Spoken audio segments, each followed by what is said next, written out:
se le debe proteger bajo el cuidado, resguardo, pues pensaríamos que en una simple expresión,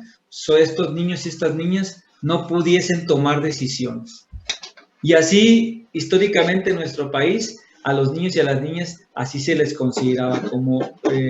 personas que estaban sujetas bajo el cuidado y protección de los adultos, y en este caso, bajo el cuidado y protección de sus padres y madres, que en principio son los que decidían qué mejor les conviene o qué era lo importante a los cuales ellos pudiesen llegar, porque estaban bajo su resguardo, como decía, y bajo su cuidado. El esquema normativo, mi función es de abogado, además de ser apoyada en otras áreas, pero en el esquema normativo surgió un documento que se llamaba la Declaración de los Derechos del Niño, anteriormente, y esa declaración, como su documento, el contexto legal habla de declarar, entonces yo declaro que esas personas tienen derechos. Entonces, esa declaración, no obstante que pueda ser en un principio ampliatoria de los derechos que tenemos que conocer de los niños, no tendría ningún sentido vinculatorio per se, en virtud de que solamente estaba diciendo y afirmando algo que ya sabíamos. Los niños y las niñas tienen derecho. Anteriormente solamente se abordaba el esquema de la Declaración de los Derechos del Niño. Y en nuestro país, obviamente, cuando la hicimos parte de nuestra normatividad, las campañas de vacunación, porque yo llevo a los niños, vamos a la escuela, es tema de los papás. Hay un tema de educación que no me conviene porque yo soy el papá o la mamá, no estoy de acuerdo, pues entonces yo decido sobre mi hijo porque esos derechos están bajo mi cuidado desde el momento que existe el nacimiento de uno de ellos. Entonces, así se veía un proceso. Son personas que no obstante vienen bajo un desarrollo social y jurídico, todavía no tenían esa posibilidad mismamente normativa que ampliara la posibilidad de poder tomar decisiones por ellos solos. Sin embargo, bajo este proceso jurídico vino una evolución de los derechos humanos que ya conocemos en el 58 y todo el tema de la Declaración de los Derechos Humanos, y vino ampliándose la visión y hasta que viene hasta 1989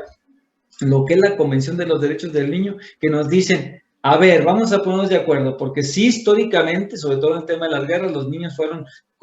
catalogados casi como si fuesen un objeto, como parte de una propiedad, cuando la ampliación de los derechos humanos de los niños teníamos que ver quiénes son y qué figuras constituyen esta calidad referente al tema de la infancia. Y entonces así surge en 1989 la Convención de los Derechos del Niño. Y entonces pareciera que no es importante este esquema para hablar de los derechos de la educación de los padres, pero es que desde en ese enfoque, muchos de nosotros que somos maestros, muchos que nosotros vamos a estudiar para la docencia a través de las ciencias de comunicación, muchos que están estudiando psicología, pudiésemos tomar decisiones en función de que el niño es alguien que yo tengo que cuidar. Y entonces, si este proceso sigue hoy manteniéndose en el esquema de nosotros, pensaríamos que ellos no pueden tomar decisiones, y de ahí radica mucho la diferencia que en este 2021 tenemos que tomar en cuenta. Esa Convención de los Derechos del Niño traía, entre otros conceptos, en el artículo 3, el tema del interés superior de los niños. ¿Y qué es el interés superior de los niños? Es todos los niños, todas las niñas,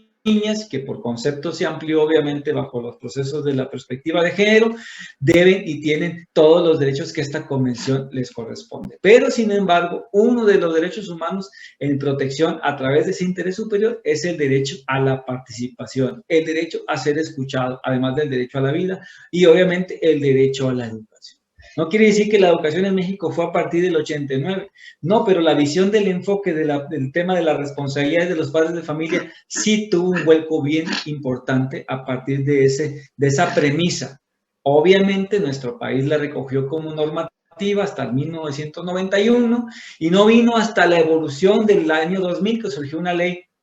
de las niñas y las niñas, Ley Federal de los Niños y las Niñas, y luego posteriormente hasta la reforma de 2011 de Derechos Humanos, sino que se creó ya en el 2014, fíjense, hace 5 años casi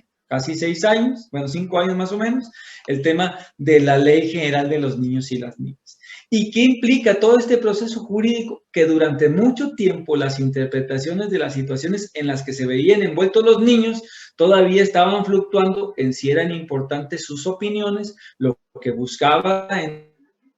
entonces en protección y en ese sentido, quien podía decidir todavía, independientemente de lo que el Estado decidiera, eran los padres y las madres de familia. Y esta visión trae consigo que históricamente también la educación, en la formación de disciplina y en todas las estrategias que se buscan para los niños, es lo que la escuela le dice, porque entonces eso es lo correcto. Y si no entra ese niño y esa niña a la escuela, como lo decía la maestra Marta hace rato en el tema de la inclusión, dentro de un parámetro establecido propiamente, entonces ese niño no podía estar en una escuela, un tema de discapacidad, y por eso fíjense todos los conceptos que ella estableció en el tema de la evolución de las personas con discapacidad y cómo se les refería, porque entonces eran situados como un objeto. Bajo todo este proceso jurídico se definió entonces que existía un mejor interés, y ese mejor interés, a partir de ahora, las decisiones que se tomen por las instituciones, por las cuestiones sociales, por el mismo Estado,